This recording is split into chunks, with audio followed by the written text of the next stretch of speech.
Now, the U.S.-Israel war in Iran is now in its third week, and we bring you the latest developments at this hour. As conflict in West Asia continues in its third week, Israel's military has said it has intercepted Iranian missiles heading towards Tel Aviv. Residents have been urged to take shelter as air raid sirens continue to blare across multiple regions.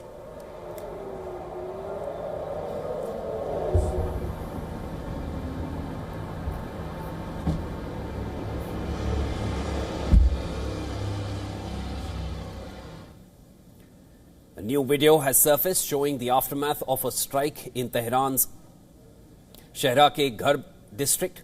US and Israeli forces unleashed heavy bombardments on military targets in the Iranian capital as the war continues to spread across multiple fronts.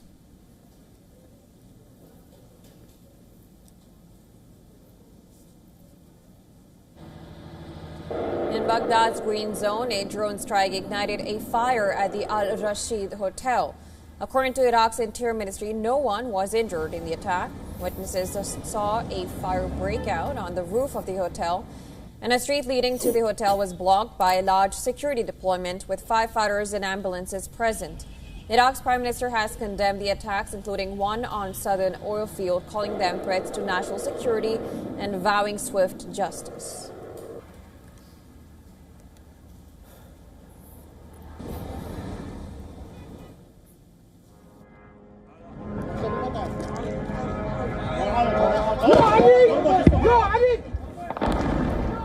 Iraqi security sources say a wave of drone and rocket attacks targeted the U.S. embassy in Baghdad. They described it as the most intense assault since the strikes began, with at least 3 drones and 4 rockets attacking the embassy. One drone reportedly crashed inside the embassy. The attack comes hours after air defenses thwarted a rocket attack on the same embassy. Iran's Foreign Minister Abbas Araghchi has declared that Iran has not sought a ceasefire with the U.S., insisting any end to the conflict must guarantee attacks on Iran will not be repeated. Speaking in Tehran, Araghchi accused adversaries of pushing for unconditional surrender and said Iran's opponents are now appealing to the countries they once considered hostile for help in securing the Strait of Hormuz. Meanwhile, Iranian Foreign Ministry, a spokesperson, has blamed joint U.S.-Israeli operations for the current crisis, stressing Iran's willingness to maintain regional ties provided neighboring states do not allow their territory to be used against Iran. U.S. President Donald Trump said several countries are reluctant to join U.S. efforts to secure the Strait of Hormuz as U.S. wages war against Iran. Speaking to reporters at the Oval Office, Trump claimed that U.S. strikes have decimated Iran's military leadership and warned that nations relying heavily on oil shipments through this strait, such as China, Japan, South Korea, they should be helping the U.S. secure the vital waterway. He added that while he doesn't expect gratitude, he is surprised by their lack of eagerness to assist. They have no Navy, they have no Air Force.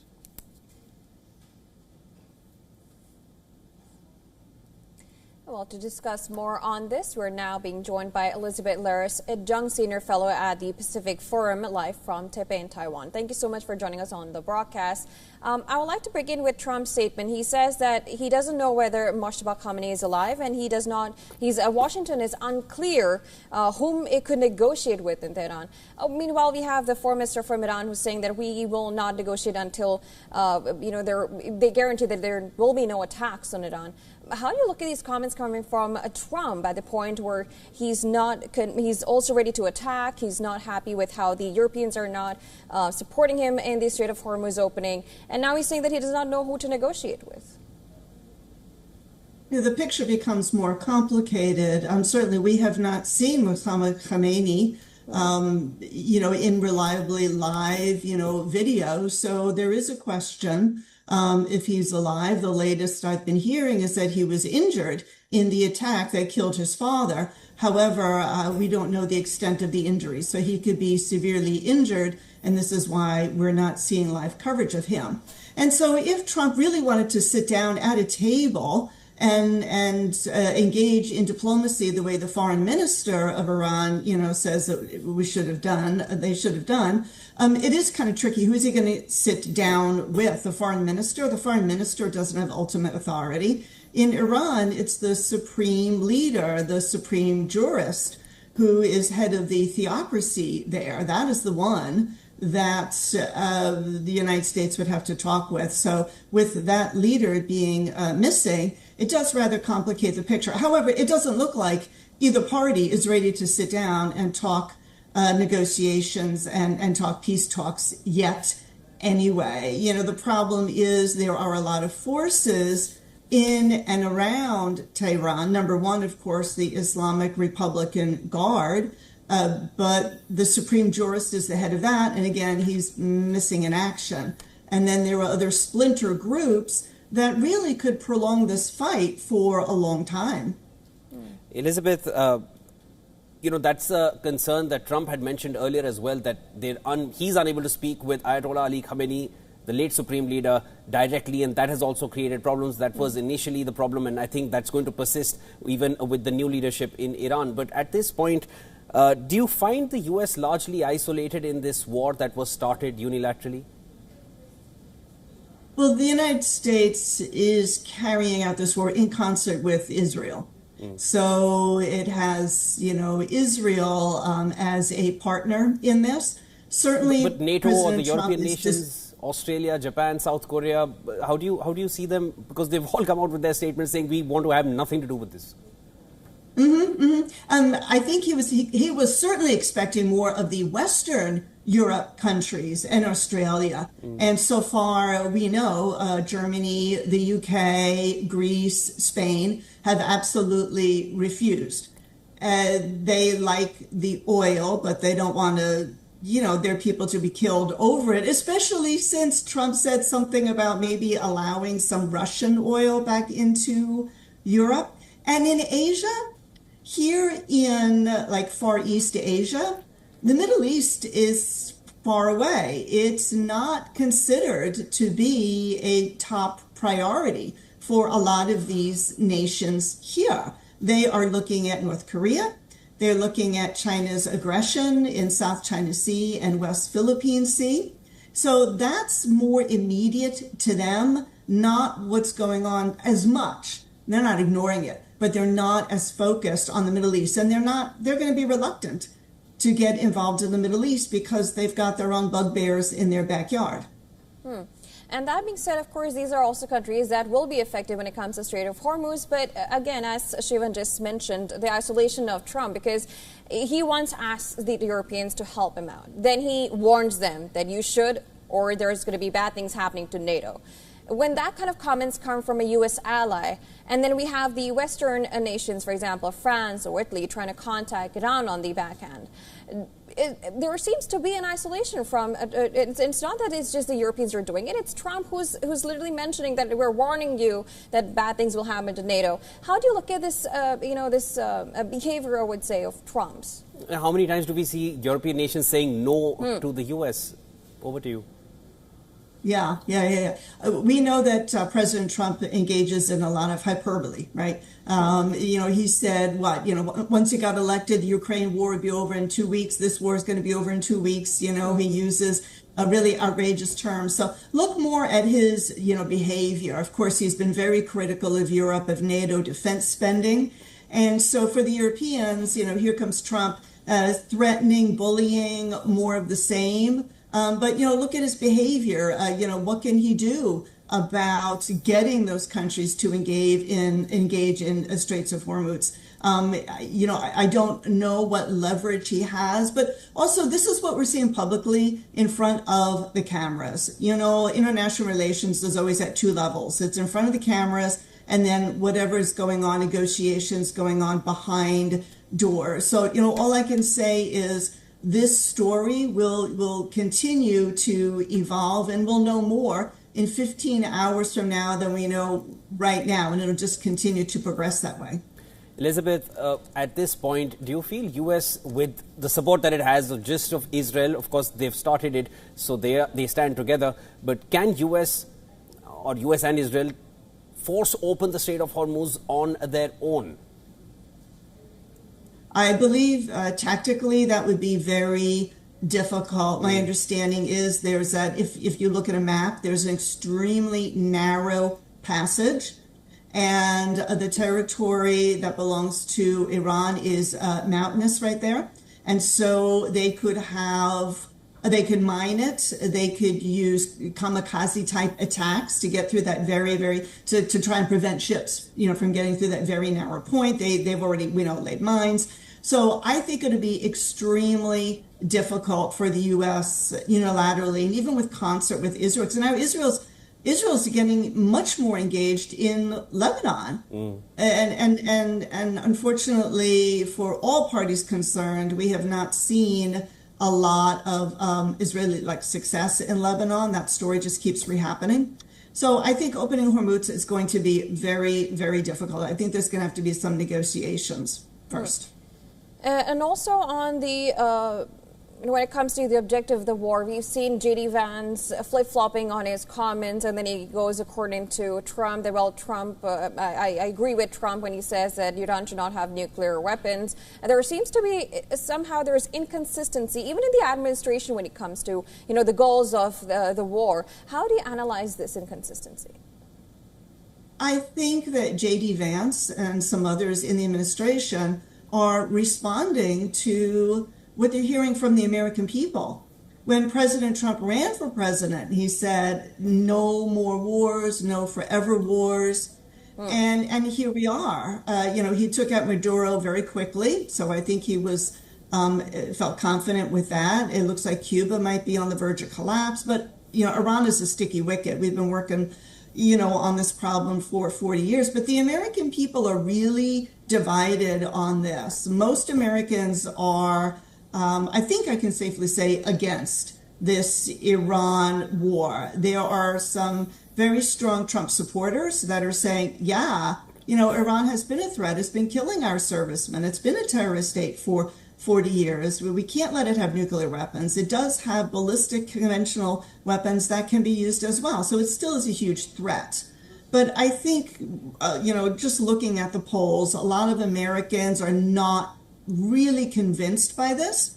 And I believe that's where you're getting the division in the administration. Elizabeth, let's rewind a little over a month ago, to the beginning of this year. A lot of Trump's inner circle, his military advisors, they all warned him against any kind of a military overture in Iran. He was warned several times because there was a lot of bravado coming in from the US that we're locked and loaded, we're ready to go. That was coming in from the time when the protests were, that violent crackdown on protesters in Iran in the beginning of this year. But at that time, the war never started. He was advised against it. He was told, don't risk it. He's even said now that he's shocked at what Iran did in retaliation, whereas Iran made it very clear, you attack us and we'll go after all your bases in the Gulf. Now, the theocratic regime has not collapsed in Iran either. The supreme leader was eliminated, was neutralized, was assassinated, the way one would like to see it across the world. And then there is a new leader already in place, although not in public yet, but is there very much in, for the sake of it. Now, Strait of Hormuz, it still remains blocked. Is Trump looking for some kind of a symbolic win for an off-ramp here? Or is there no off-ramp? Well, certainly the Pentagon and U.S. Department of Defense has a strategy, and they have tactics as well. And they have contingency plans for everything. Now, President Trump is commander-in-chief, so he gives the green light, the amber light, the red light. And this is very often a problem with the military saying, this is what we can do. Like you said, he wanted to act sooner when those protests were erupting in Tehran, and was advised that, no, we don't have our suitable assets in place. So he waited. 30,000 people were killed. The people who were brave enough to come out and demonstrate, who's going to risk their neck now? And so, he should not be surprised that the people are not rising up. The people who would have risen up are dead, right? 30,000 of them. And so, the Pentagon can plan as much as they can, But if the president says we move now or we don't move now, then they have to recalibrate. And I think you're seeing a lot of recalibration. The one thing that Trump is, I believe, is really trying to avoid, and the American people are trying to avoid, and the Pentagon's trying to avoid, is boots on the ground, because there will be very little support for that. I'll come to the boots on ground point, because that's a major point that, Trump, there is reports saying that. But Elizabeth, just stay with us. We have some breaking news just coming in, and we'll just take your reaction to that. So breaking news coming in, Israeli military has now said that they have started and has launched a wide-scale wave of strikes in the Iranian capital in Tehran.